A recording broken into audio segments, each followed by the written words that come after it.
ஒரு அடர்ந்த காட்டில் சிங்கராஜா ஒன்று வசித்து வந்தது. அது ஒரு குகையில் இருந்து அனைத்து விலங்குகளையும் ஆட்சி செய்தது.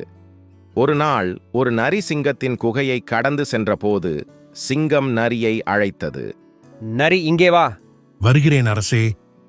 சில மாதங்களுக்கு முன்பு என் மாமா இறப்பதற்கு முன் அவர் ஒரு நரியால் ஏமாற்றப்பட்டதை என்னிடம் சொன்னார். காட்டு நாயின் இதயத்தை சாப்பிட்ட நரி காட்டு நாய்க்கு இதயம் இருப்பதில்லை, இது கூட தெரியாதா அரசே என சொல்லி ஏமாற்றியிருக்கிறது. ஆனால் மெடிக்கல் டிக்ஷனரியில் சரிபார்த்தேன், எல்லா விலங்குகளுக்கும் இதயம் இருக்குமாம். என் மாமாவை ஏமாற்றியது நீதானா? நரியின் இதயம் படபடத்தது. நான் தானே சிங்கத்தை ஏமாற்றினேன். சிங்கம் தன்னை கண்டுபிடித்து விடுமோ என பயந்தது. சிங்கத்திடம் இருந்து தப்பிக்க நரி ஒரு பொய் சொல்ல முடிவு செய்தது. அரசே, நான் அவன் இல்லை. ஆனால் சிங்கமோ நரியின் கண்களை சந்தேகத்துடன் உற்று பார்த்தது. சிங்கம் நரியின் கண்களில் பொய்யை கண்டது. தனது மாமாவை ஏமாற்றியது இந்த நரிதான் என நினைத்தது. இந்த உரையாடல் இப்படியே போனால் கண்டிப்பாக சிங்கம் யூகித்து உண்மையை கண்டுபிடித்துவிடும். அதற்குள் நான் எப்படியாவது தப்பிக்க வேண்டும் என நரி நினைத்தது. அரசே, நான் உடனே ரெஸ்ட் ரூம் செல்ல வேண்டும். வயிறு சரியில்லை எனக்கு. சிங்கத்தின் அனுமதிக்கு காத்திருக்காமல் நரி வேகமாக ஓடியது. நரி ஓடி ஒளிந்து கொள்ள இடம் தேடியது. பயத்தில் தவறி நரி கிணற்றில் விழுந்தது. எவ்வளவு முயன்றும் நரியால் வெளியே வர முடியவில்லை.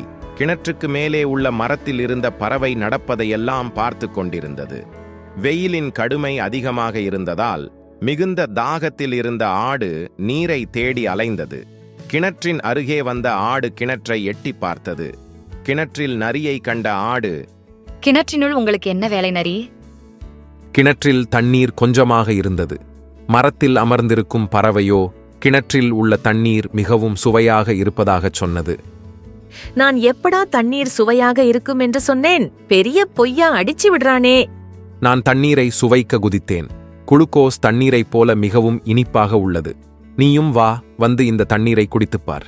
தாகத்துடன் இருந்த ஆடு நரியின் வார்த்தைகளை எளிதில் நம்பி யோசிக்காமல் கிணற்றில் குதித்தது. நீங்கள் சொன்னது போல் இந்த தண்ணீர் ஒன்றும் இனிப்பாக இல்லையே. இல்லையே, தண்ணீர் சுவையாத்தானே இருக்கு.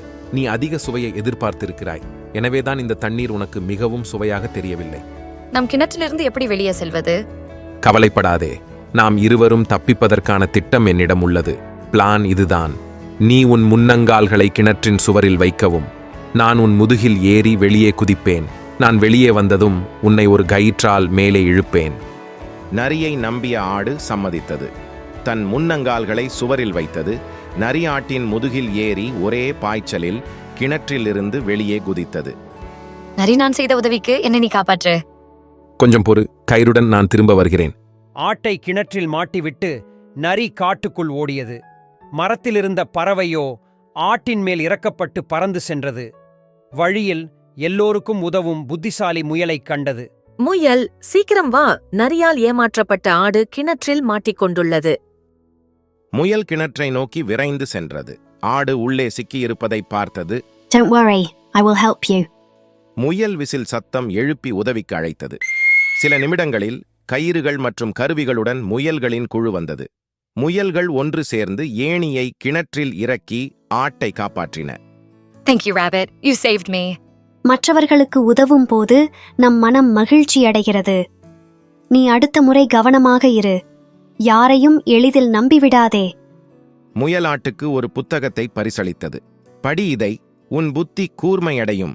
எதிர்காலத்தில் சிறந்த முடிவுகளை எடுக்க இது உதவும். முயலுக்கு நன்றி சொன்ன ஆடு இனிமேல் புத்திசாலியாக இருப்பேன் என்று உறுதியளித்தது.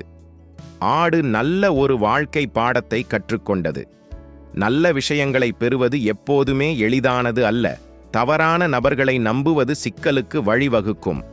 ஆனால் நல்ல நண்பர்களின் உதவியால் கடினமான பிரச்சனைகள் கூட தீர்க்கப்படும்.